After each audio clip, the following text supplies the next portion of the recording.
Hey y'all, welcome back. We're going to be adding a deer to our hunting story playlist, which is going to be about the deer that we killed before YouTube, or it's mainly hunting stories video. And on this particular deer, I would say that everybody's looking at him saying, "Well, what's so special about him? He won't even score 100 inches." Well, with this deer, it's not about the rack; it's about the story behind the deer. So here goes the story of All Nighter.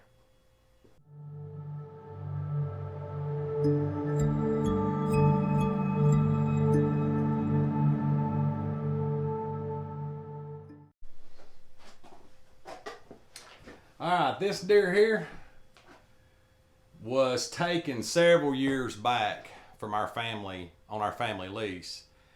Um, on our rules on our lease, you call a spot or a stand or a shooting house, you've got it for all day. Well, on this in particular hunt, I had what we call the lower end shooting house. And at that time, I had two cousins hunt. They don't hunt no more, but one of them was in California, was not supposed to be home till Sunday. So this is, I think, the second Saturday of muzzleloader of that year. So I hunted that morning, come out of the woods, come home. I live 4 miles down the road, got me something to eat, and I got a phone call from my cousin that was actually coming home early, and his wife was on her way back from the airport with him. Now he'd been on hard times, and he was actually out training at a chopper shop, Big Bear Choppers. He was out there training and flew back home to where we were at. And he was really wanting to hunt the lower end. He'd been gone for 8 days, so I give up the spot that I had, and he come home and he had to borrow a muzzleloader. So he borrowed a 50 caliber muzzleloader. It had 4 shots. He had 4 loads with it. So he goes home, he loads it up, he pulls the trigger. It's pretty good. So he loads it up again, pulls the trigger, and he's like, "Well, I can kill a deer with that." So now we're talking 2 o'clock in the afternoon. He's all fired up, so we head to the lease. Well, he goes to the lower end, and I go to the middle of the lease. Well, it took me a while to get back in there to where I needed to go, but when I got there, it's a stand we call a corner stand, and you can see back towards the lower end, but it's a long ways. It's probably 1,000 yards. I hadn't been sitting there very long, just put my backpack down, and I heard the boom of a muzzleloader. I got quiet and thought, well, maybe he took a doe. A few minutes went by, boom, there goes another shot. And now this time I'm thinking something ain't right. It's just like 2:30 in the afternoon. So my phone vibrates and I look at it, and it's my cousin. And he says, "I just shot a decent buck. He hadn't killed a buck all year, hadn't even got to hunt." And at that time, I'm going to say it was '06, '05 or '06. And we could take 3 bucks at that time, but he hadn't got to hunt any. So he told me to come down there, take the primer on my muzzleloader, drive down there and come into the thicket where he seen the deer and be prepared to shoot it again. He didn't know what kind of shot he made. So I scrambled back down the tree, loaded up, went and got on at that time, the 4-wheeler, and rode down there and went to the spot. He stayed in the shooting house. I went to the spot, and there was blood. Well, no sign of no deer. And there's a big ridge. It's an open field, goes up and goes over into what we call the wetlands, actually the parkway. It's just a big swampy river bottom. So where we're hunting is like in a clear cut, and then they go up through a oak ridge and then down into go back into there. So I figured that's which way he went, which way he'd run. But my cousin said, "Nope, there's no way that he got out of there." So we called everybody down there. And we had 4 or 5 people. We had some tissue paper to lay out a trail, and we circled that whole little thicket. There was no deer in it, but we did find a blood trail leading out. Very spotty blood trail, and we'd always prided ourselves on blood trails, but this was a bad blood trail. It was just a spot every 2 or 3 feet. Well, we decided that we would pursue on up to the hill, top of the hill, since he didn't see it go over. We figured this deer had made, several hundred yards. We probably should have waited. But with him being excited and being the first deer of the year, we actually had my uncle that had bloodhounds. He brought a bloodhound down. And him and my cousin went on up into the hardwoods looking for blood while me and my other cousin stayed on the track. Well, what we ended up finding out after slow tracking on our hands and knees, crawling, spot of blood here, spot of blood there, leaving a trail of tissue paper, looking back at our trail, we found out that this deer probably was not mortally wounded, but we still had blood and we didn't want to give up till we had, blood, or till we had him. Well, my uncle and his dog left, so there's no sense trailing. The deer ain't mortally wounded. We'll just let it go. Well, I could see the disappointment on my cousin's face, and so we kept tracking even after my uncle left, and we come up to a bed that had a good amount of blood in it that the dog, evidently my uncle and the dog had got too close and it jumped the deer up and he just didn't see it. So we opted right then, okay, it's time to back out. And we had been there, this is now 4:30, 5 o'clock. So we come home, get all of our best flashlights, spotlights, anything we could find. And then we went to Lawrence. We actually had heard about a blood tracking light. And there was a Walmart in Lawrence City right up from Loudon. So we went up there and bought the light and went and got us something to eat. And he just was just staring at his hamburger. I'll never forget, we was sitting at McDonald's, and I had killed a big buck on Thursday that was hanging up in the chop shop, the old chop shop. And I told him, I said, boy, it's going to be something. We're going to have some work ahead of us having to work these two deer up coming up. And he looked at me and he goes, we ain't going to find this deer. And I said, don't lose hope. We're going to get back after him. So we waited till well after dark, probably 8, 9 o'clock.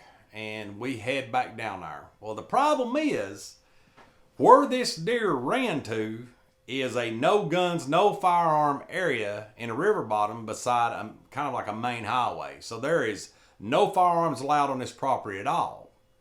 We thought. But in this case, we just took what we needed. You can't take UTVs, ATVs down there.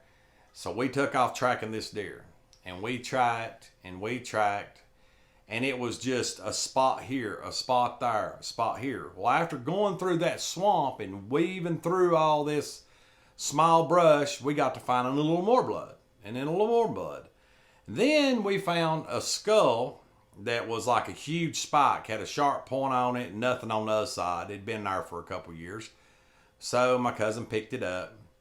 Well, we got to this real thick area, and we're on our hands and knees. I'm in front crawling. At the time, I didn't wear glasses and I had real good eyesight. But I'm crawling looking at the blood, and I hear something behind me. One of my cousins say, oh my God, there he is.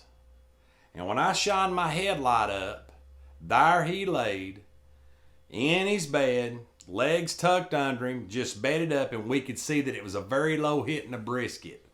Left leg hit through the brisket, done some trauma in the brisket, and he'd messed up his right leg too.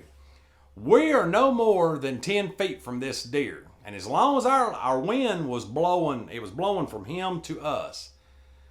We have no guns, and yep, you guessed it, not all one of us had a knife on us. So we sit here watching this deer for 30, 45 minutes, and he'd lay his head down and pick his head up. And there is nothing that I hate worse than not ethically being able to take an animal. Or I don't want it to suffer. So the more we sit here and talk about it and think about it, the wind starts to shift. And the buck tries to get up one time. He can't get up. He just gets back down his bed. And he starts letting out a moan it's almost like a grunt, but a moan. And he had lip curl and wind. Finally, my cousin that shot it, he said, I think we can take him. And I was like, what? Yep. He said, I think we can take him. By this time, it's 4 o'clock in the morning. We're soaking wet, but we want this deer to die ethically, but it's either walk back and get a knife, which is 2 miles, or try to do something. Well, he happened to have that spiked skull. And here's the game plan he come up with. He said, all right, he wanted the first cousin, or my other cousin, we'll call him D, to run in and grab this deer by the head. Me hit the rear end and hold the rear end down while he goes to the entry room and tries to kill the deer with the skull, the horn on the skull. Well, it wasn't a bright idea, but we did it. On the count of three, we rushed this deer, knocked him over on his side. Well, that deer had plenty of strength in the back of his legs. He was beating me black and blue. The skull thing wasn't going to work. So it come down to the only other option. You know, we had the tiger by the tail. It was just grab hold of him, try to cut his wind off. So as the cousin that shot it laid down on him and tried to hold his rear end down, I come around the front, stuck my fingers in his nose, and we clamped down on this deer's mouth while my other cousin had it in a headlock and I was laying on the horns, and we held this deer till it suffocated and died.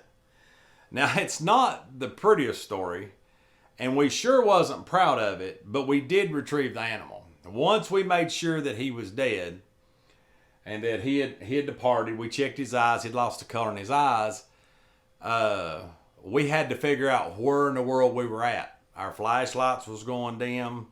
Our phones was about run down. And we just had to keep listening for cars. And there's not much traffic on a Sunday morning at 5 o'clock in the morning. So we head out dragging this deer to the nearest road sound we can find. Because there's a river on one side and then the parkway is on the other side, or the main road. We had to drag this thing through the swamp. Well, in this process, we're dragging, trying to go where it ain't wet, moving limbs back. We're swapping people out, dragging this thing.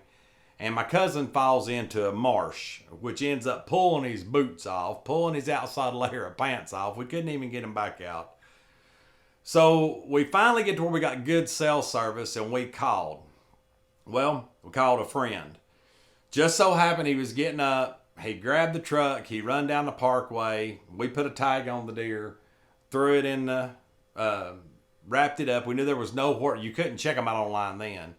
We finally got this deer in the bed of the truck and got it up to the shed and air conditioner. We had our temporary tag on it and we hung it for the night.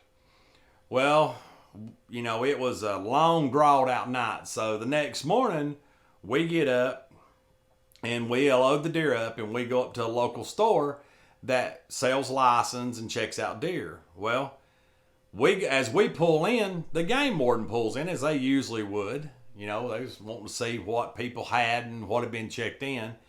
And he come over to the bed of the truck and looked at the deer, and we went in and checked him out, or he went in and checked, my cousin went in and checked him out. And when he come back out, we were talking to game warden, so we decided to tell him the story, and the game warden actually told us, well, actually, what you should have done, one of you should have had the muzzleloader and another round and a knife and went after this deer. There was nothing could have been said. It wasn't personal property, it's state property that they just don't want firearms on. But if you're retrieving your quarry, you can go get it.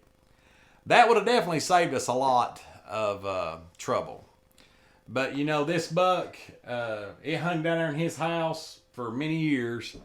And he decided he wanted to bring it out here to the shop where everybody can see it and hear the story. So this is the buck that we nickname All Nighter. So I hope you enjoy these hunting stories. If you do, there'll be plenty more.